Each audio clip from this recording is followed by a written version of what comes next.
जो ये आप डेवलपमेंट देख रहे हैं, आप क्या महसूस होता है जो सियासी जवाब बनाया जा रहा है कि जी ये सियासी हिकमत अमली है, कानूनी पहलू तो ये था कि आप एक माह के अंदर केस निपटा देते, 6 महीने पहले आपको मिले, 2 महीने फिर मिल गए, महीने के बाद 1 महीना और मिल गया आपको। ताज हैदर साहब, देखिए, ख्वाजा हारिस बहुत बड़े वकील हैं और मुझे हैरत इस बात पे हुई थी कि उन्होंने ये केस लिया क्यों, क्योंकि इस केस में बड़ा सीधा सीधा केस है। मियां साहब की जो डिफेंस है वो इंतहाई कमज़ोर है। बहरहाल ख्वाजा साहब ने पूरी कोशिश की है और अब मुझे स्ट्रेटेजी यही लगती है उनकी कि वो मामले को तूल देना चाहते हैं कि ज़्यादा से ज़्यादा, क्योंकि जब भी और ये कोई भी वकील करेगा, दूसरे भी एक बहुत बड़े लॉयर इस वक्त सुन रहे हैं बात कि जिस वक्त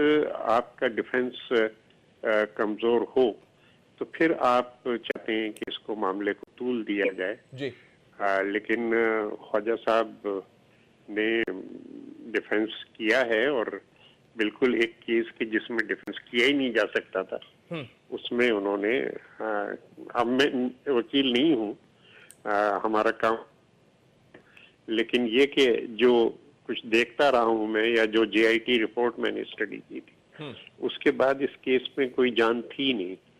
और ख्वाजा साहब ने ये केस लिया है। बहरहाल he is a very big professional.